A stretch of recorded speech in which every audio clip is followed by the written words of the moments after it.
Welcome back to another episode of 4Expedition Adventurer. In this episode, we venture out to Yellowstone National Park and find ourselves completely alone exploring this international treasure. We wrap up part 2 of this epic adventure exploring Grand Teton National Park near Jackson, Wyoming. The next episode of 4Expedition Adventure starts now. Hello everybody, welcome back to another episode of 4Expedition Adventure. I'm Scott Leuthold. This is part 2 of our overland journey to Bozeman, Montana to pick up our Overland Explorer Camp X slide-in camper to go in the back of our 2020 Ram Rebel.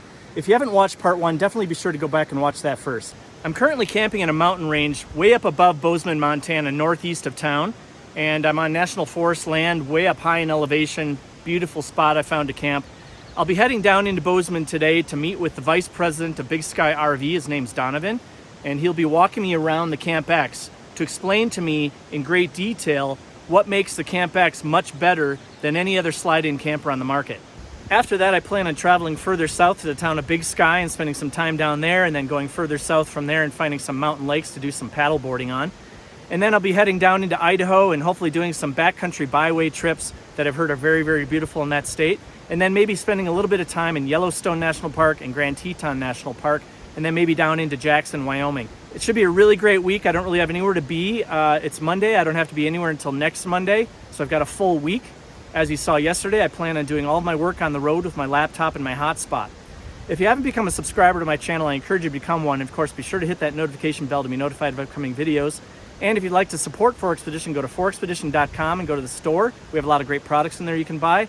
And if you'd like to become a member, go to patreon.com/4Expedition. Your support goes a long way to creating quality content for this channel. I really look forward to sharing part 2 of this series with you, so sit back and enjoy the ride.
No, it's not an optical illusion.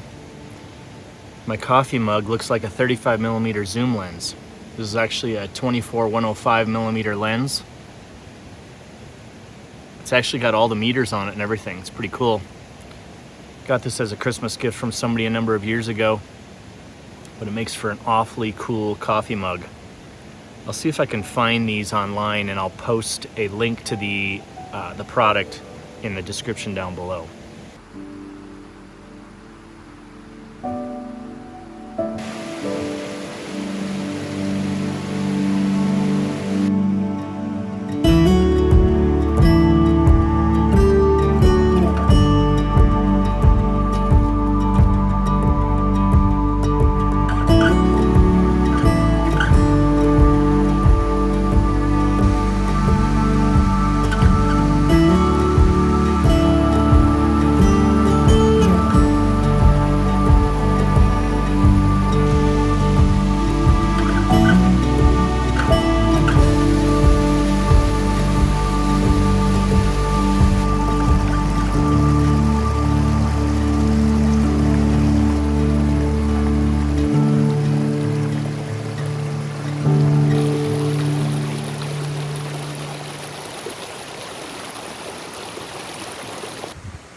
right, so it was a long day in Bozeman, Montana today. I spent a lot of time at Big Sky RV and got a lot of things taken care of there.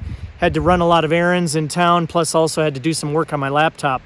After that, I headed south toward the town of Big Sky, got some groceries there, and then I looked online at freecampsites.com and found a couple of really great free camp spots a little bit further south from Big Sky.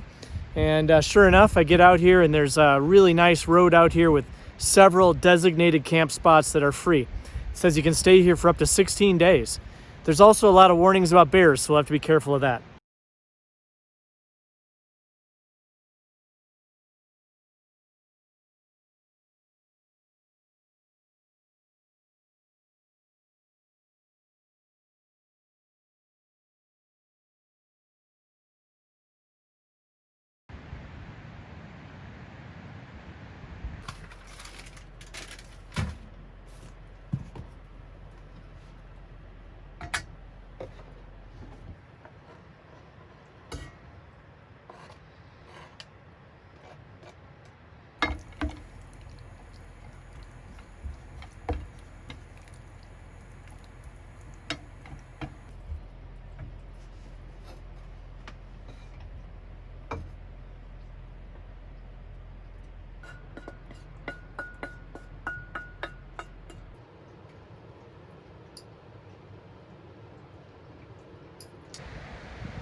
So today I stopped by Ace Hardware and I picked up a few more things. One of the things I picked up are these plastic bins. This whole countertop up here is usually left open because you can slide the whole bed this way to make it a king-size bed. But since I'm a shorter person, my partner's a shorter person, we only need the queen so we can sleep horizontally. So I bought these bins, and then this is only temporary here. This is a Velcro strip that holds them all together, but what I did was, with this Velcro, on the back side of these bins, I actually Velcroed them to the back of the bed. And so they don't slide out. And then what I'm going to do, I'm going to remove this Velcro strip here. And what I'm going to do is I'm going to drill a hole in this little metal plate. And there's a little metal plate here. That's for the king-size bed to pull out to. And put a hole in there. And then I'm going to put a little hole over here on the side of the bed, and I'm going to put 2 eye hooks.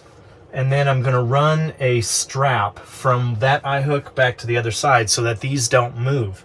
And what's really cool is that when you bring this roof down, this sidewall folds in and it all just sits right on top of this. It's a perfect fit.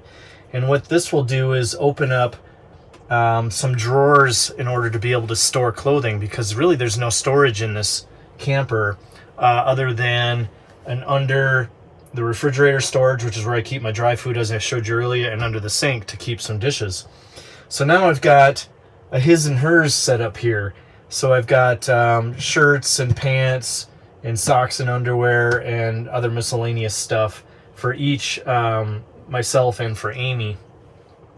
And then I'm probably going to put a couple of more storage bins in. I did get this as well. This is a nice little metal rack that I think I showed you yesterday. I taped that to the wall. So that opens up a lot more counter space as well. And then on the walls over here, what I'm thinking about doing is, on Amazon, I saw some really cool soft-sided shelf, pocket shelves that I think I could probably fit there to be able to put some smaller miscellaneous stuff.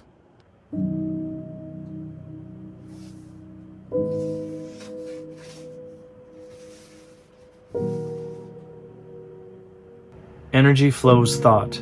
We move toward but not beyond what we can imagine. What we assume, expect, or believe creates and colors our experience. By expanding our deepest beliefs about what is possible, we change our experience of life.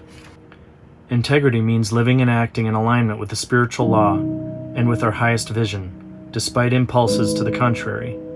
From the heart of integrity, we recognize, accept, and express our authentic interior reality, inspiring others not with words, but by our own example. No matter what we feel or know, no matter what our potential gifts or talents, only action brings them to life. Many of us understand concepts such as commitment, courage, and love, But we truly know only when we can do. Doing leads to understanding, and action turns knowledge to wisdom. This world is a realm of energy and action. No matter what you know or who you are, no matter how many books you've read or what your talents, only action brings potential to life. Philosophies impress and ideas abound, but words, no matter how elegant, are cheap. It's easy to speak about commitment, courage, and love, but doing is understanding, and wisdom grows out of practice. The world of nature moves in rhythm and patterns and cycles. The passing of the seasons, the movement of the stars, the ebb and flow of the tides. The seasons do not push one another, neither do clouds race the wind across the sky. All things happen in their own good time, rising and falling, rising like the ocean waves in the circle of time. Remember to relax. Relaxation is the body's way of surrendering to the moment, letting go of fixed ideas of what should happen, so that you can respond freshly and innocently to each moment, without judgment or expectation. The law of unity recalls forth the great realization that we are not as separate as we appear to be, that we are actually one being, one consciousness.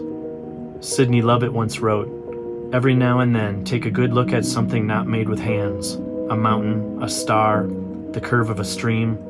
There will come to you wisdom and patience, and above all, the assurance that you are not alone in this world."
So this is Quake Lake.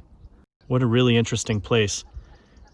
It says on August 17th, 1959, at about 11:30 p.m., a 7.5 magnitude earthquake shook the area and triggered a colossal landslide across Madison Canyon, which formed this lake. It only took 3 weeks for this lake to form. Wow, it goes on to say that Rock Creek Campground, which is located at the far end of the lake, which is where the rock slide happened, was fully occupied that night. I think there were 9 campsites, and there were a number of unofficial campsites. And the rock slide that happened as a result of the earthquake, an 80 million ton rock slide, came down on that campground and buried 19 people alive, and 28 people died as a result of the rock slide. Unbelievable. There's still cars and campers and things like that at the bottom of the lake, it says here.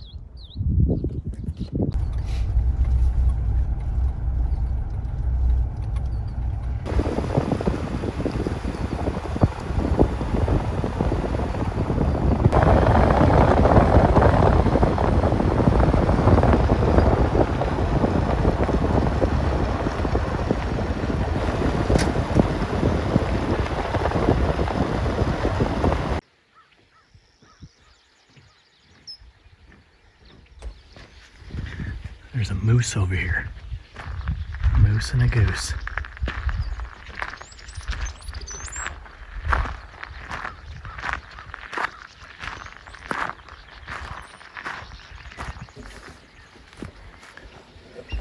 I was hoping to be able to get a moose. I don't know if I'll be able to get zoomed in close enough. Man, the lake flies are crazy out here right now.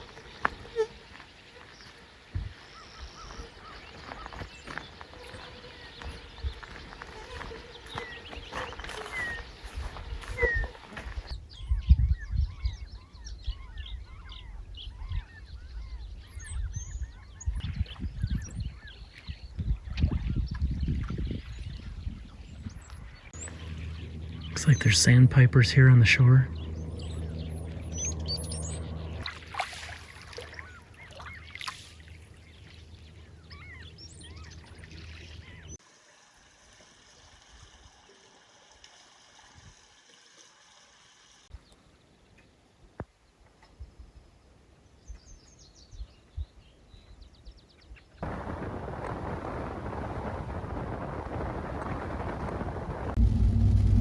Look at this, entering Yellowstone National Park, no lines. They just opened the other day. I highly doubt that there's any limitations on availability for camping, so I'm gonna see if I can camp inside the national park today. As you can see, it's raining out, just started raining. Well, that's a bummer. I just pulled up to the gate and asked if there was camping available inside the park, and she said that the campgrounds don't open until the 15th, so I'm a little bit too soon. But the park is open. So what that means is I'm going to go back into West Yellowstone and find a place to camp, either in town or just outside of town. Either pay to camp and get a shower, or I did see a road that had some free camping on it. I could do that as well.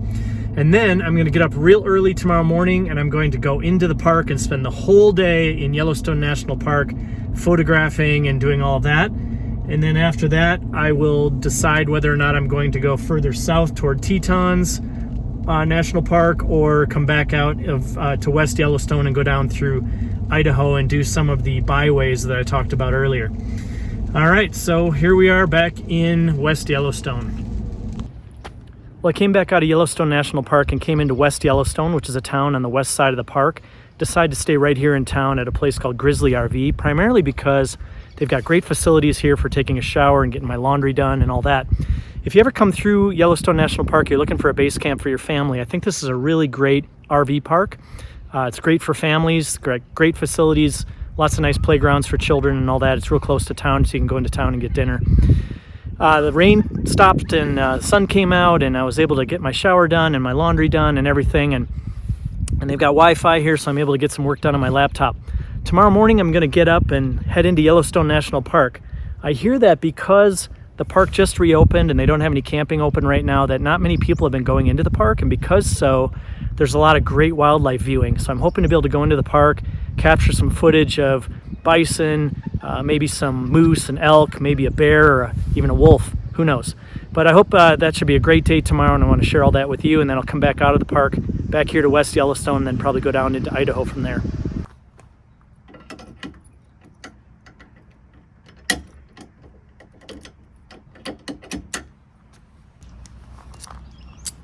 So these Derringer torque lifts are really nice. Very nice state-of-the-art fastening system compared to a lot of the other campers. But these are really valuable, and these are easy to steal because you just lift this off and pop them off. And so I'm taking off these pins and replacing them with these locks. That way nobody can steal these Derringers from me. Got one on either side. All right, good morning, everybody. Heading into Yellowstone National Park now. It's only 5:52 in the morning, so we've got lots of time. I thought maybe it'd be a good idea to get into the park really early, because a lot of times when it's cold out and there's water, usually there's a lot of fog and steam coming up off the water surface. So I thought that might be really cool for photography. We're in West Yellowstone. Heading into the park now. The entrance to the park is right on the edge of this little town. So once you get through the park entrance, it's a long drive to get to sort of the Yellowstone Loop.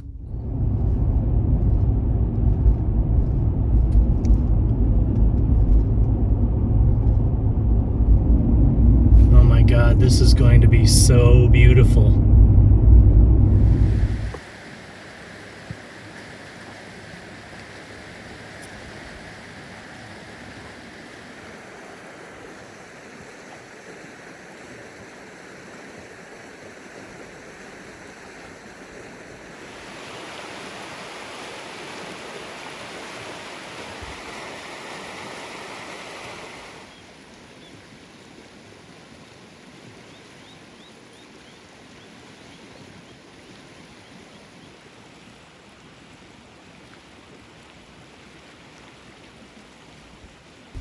Wow, look at here. 6 o'clock in the morning and look what's just walking right down the road. Hey, buddy.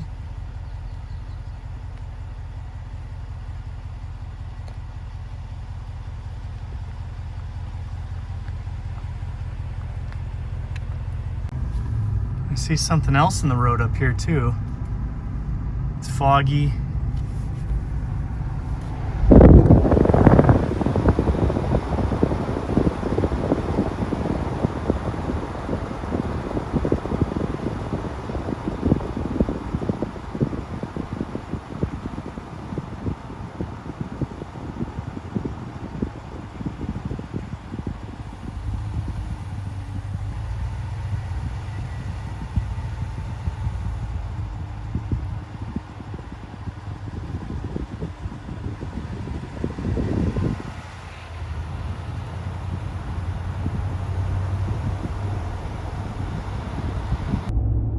Well, how about that? 6 o'clock in the morning, you're driving down the highway, the road gets really foggy, boom, and all of a sudden there's bison in the middle of the road. Awesome. I feel like we've only just begun today.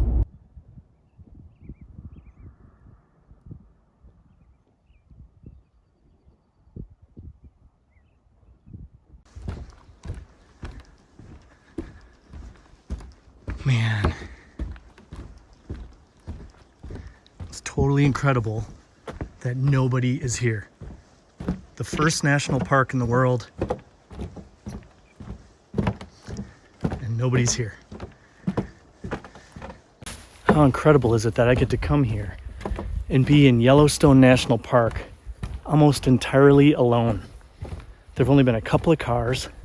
It's early in the morning, and this particular spot, I bet you, in the height of summer, when there's tons of tourists, would be packed. And I'm the only person here. It's freaking incredible. Look at this.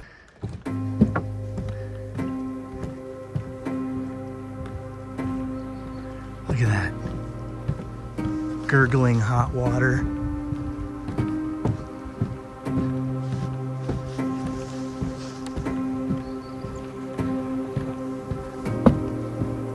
Boom, look at that.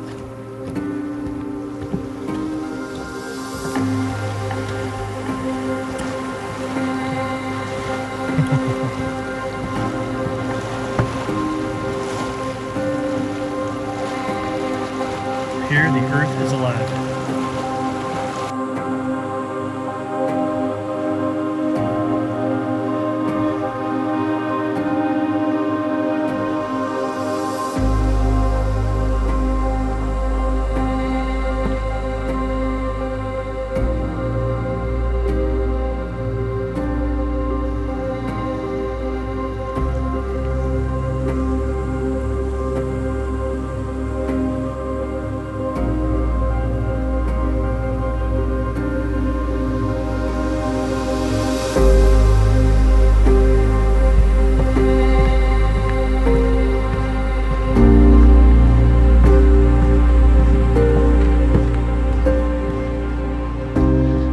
This is just so incredible.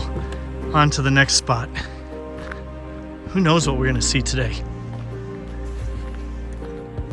It's really hard to believe that I'm driving on top of the world's largest caldera, that only a couple miles below the surface is just an enormous body of hot magma that could explode at any time.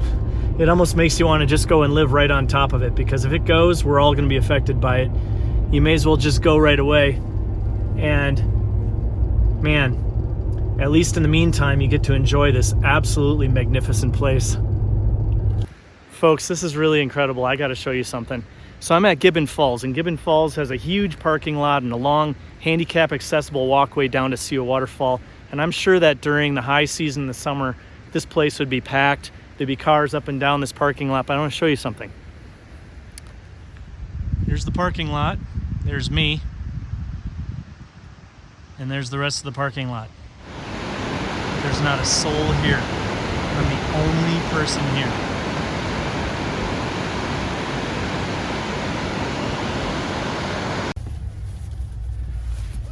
Wow, this is just totally spectacular. I'm just amazed that I can be here at this time of the year, June 1st, June 2nd, I think it is today. And hardly anybody's here.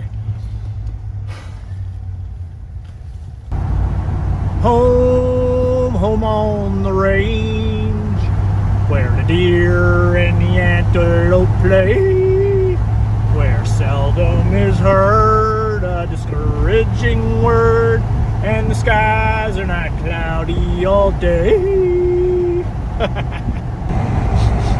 What's that smell? Somebody fart? No, that's just sulfur.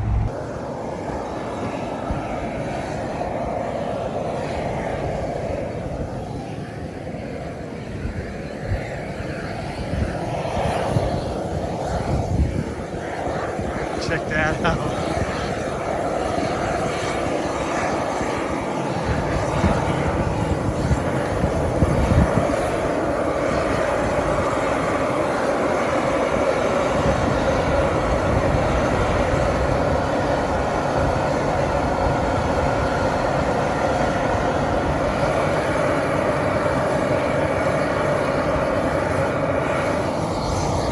You just can't help but be in complete awe of the earth when you come to a place like this. I mean, this is the breath of the earth right here.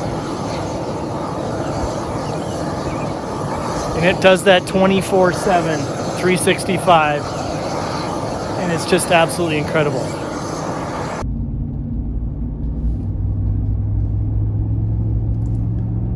Just amazing. Driving down this road and there's this beautiful river off to my left.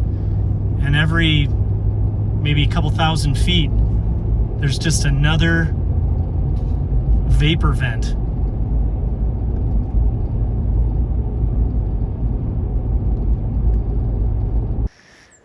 Do you hear that? It's the sound of silence. It's the sound of being in a national park during a pandemic, right after the park opens, and nobody is here. I'm in a place that is world famous, that millions of people every year come to visit. And I'm the only one here. It's just me and the buffalo and the snow-capped peaks. Give me a home where the buffalo roam and the skies are not cloudy all day.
Well, you really got to watch the road around here.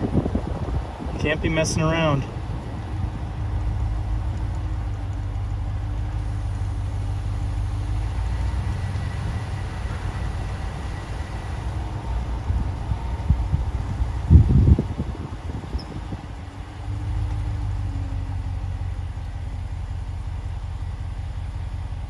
They've got the right of way.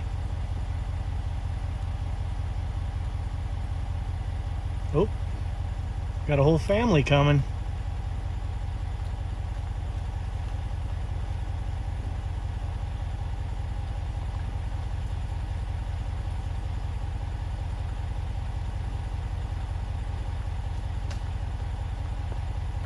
Whoop, stepped in a pothole. I know what that feels like, buddy.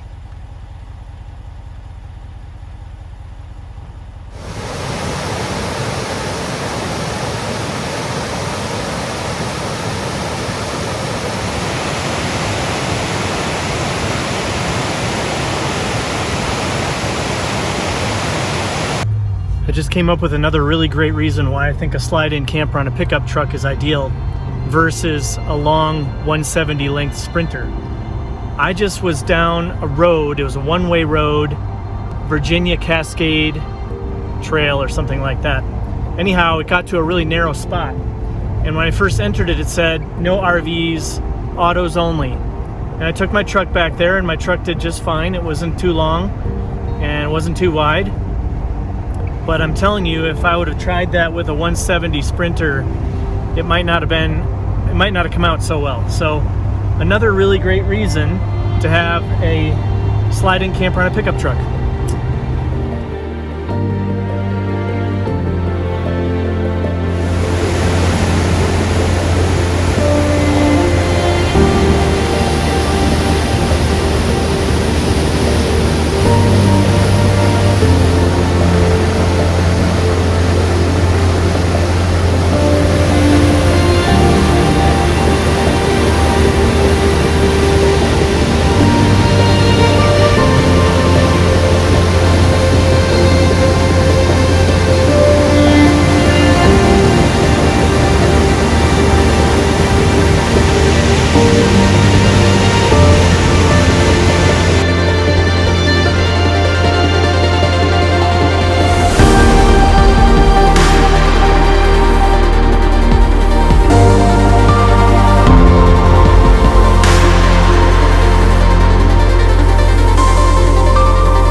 I was just thinking, I wonder how many of my nature photographer watchers are thinking to themselves, man, to be at Yellowstone National Park, or any national park for that matter, and be able to shoot photography of nature scenes and wild animals without having people in every scene, or video content capturing without having people's voices in the background. It is truly spectacular, and this is probably a once-in-a-lifetime opportunity to be here when the weather's warm and nobody's here. Live vicariously through me, my friends.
Well, as we head over toward Old Faithful, I'm sure we'll start to see people. I've only run into a couple of people so far today within the park. It's been really nice. But I'm sure because Old Faithful is such a big attraction and there's a lodge there that there'll be people. That's okay. It's been pretty great otherwise.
Well, the storm picked up. Lightning, thunder, rain, all the cataclysms of nature. It's awesome being out here during a rainstorm. You can capture some of the best photography and video footage out here. Nobody's out here when it starts raining. Everybody goes inside. Everybody gets in their cars and goes home.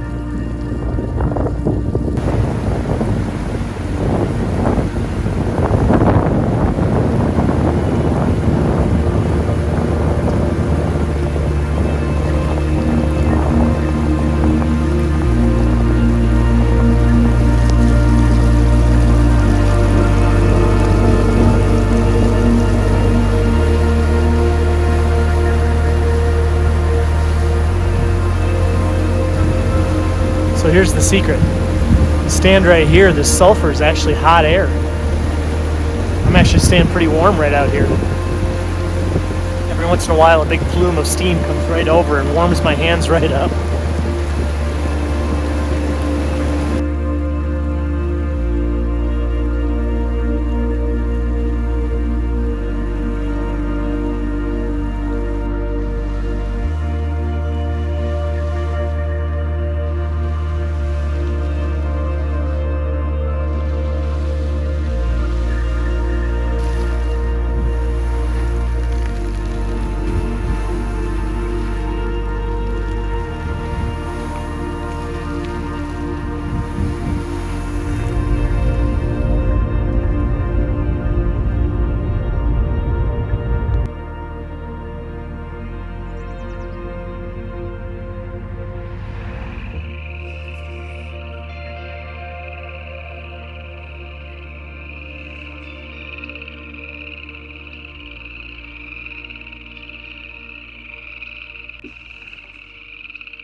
There's the moon. Looks like it's a full moon. I'll have to look at my calendar and see if it is. I love the sound of the frogs. Reminds me of when I rented a camper on the big island of Hawaii and I went way up in the volcano and camped way up high. Fresh mountain air. Very, very cool breeze. Birds chirping. Frogs. It's been a really, really good day. I really hope you enjoyed this with me. It was a great journey today. I'm glad you could go with me on it.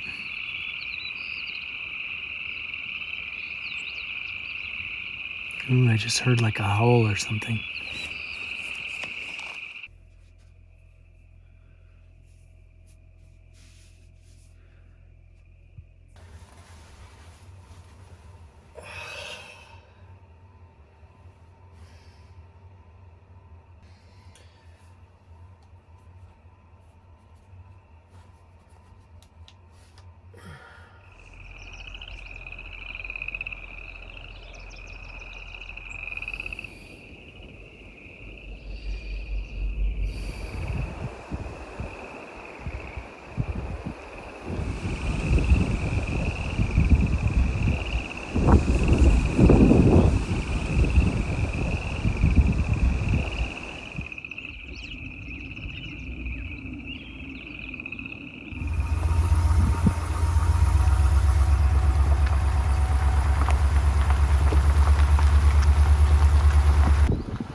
All right, well, I'm a little bit bummed. I just went through the Grand Tetons National Park entrance, and the waterways don't open until tomorrow, which means I can't paddleboard today, and I have to head back south today after I spend a little time here in Teton. So I won't be paddleboarding in Teton National Park, which really, really bums me out because there are some phenomenal places to paddle in this park.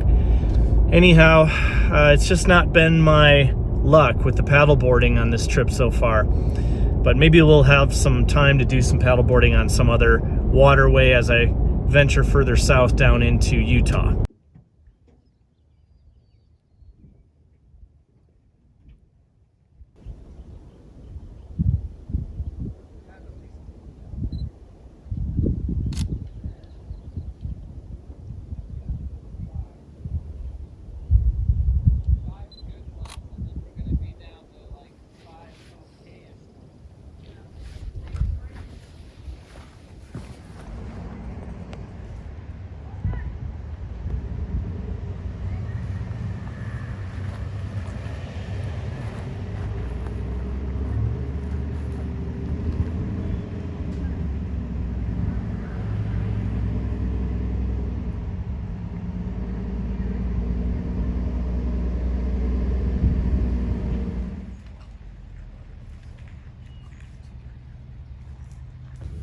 Oh man, wow, that was awesome.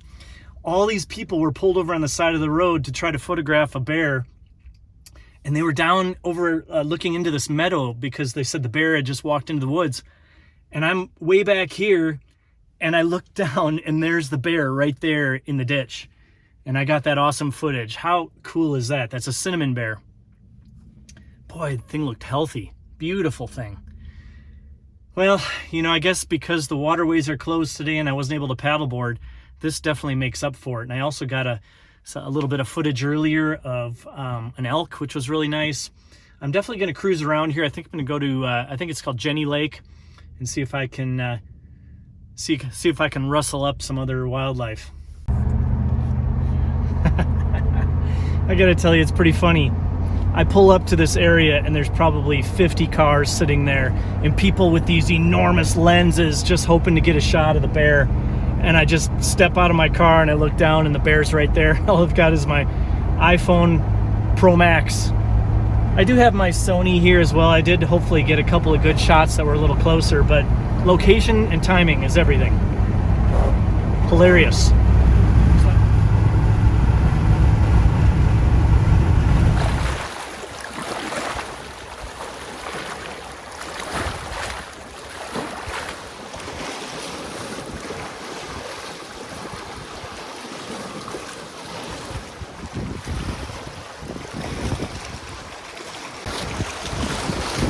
One of the most beautiful photographs I've ever taken was shot right here on Jenny Lake. It was a picture of my son, and it was just so surreal. This mountain range is just completely surreal. It's so stately, it's young, it's still growing. It's like a spiritual experience sitting on the side of this lake. really, truly stunning. I would really like to spend a lot more time in the Tetons. I'd like to do some backpacking in this area, and of course, I would love to paddleboard Jenny Lake and take my paddleboard all the way across to the other side. I think it would be a really wonderful experience. Unfortunately, I'm just one day too soon for the season. But that's okay. I've had a great time here so far. And it's just, I mean, I feel like I'm in Alaska. Again, not very many people here. There's more people here than there are in Yellowstone right now. I think that's primarily because we're real close to Jackson, Wyoming. But still, even sitting here in this spot just totally feels like I'm in remote wilderness.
All right, everybody, I think that's a wrap of part 2 of my adventure from Bozeman, Montana back to Arizona. I really hope you enjoyed the time I shared with you in Grand Teton National Park today.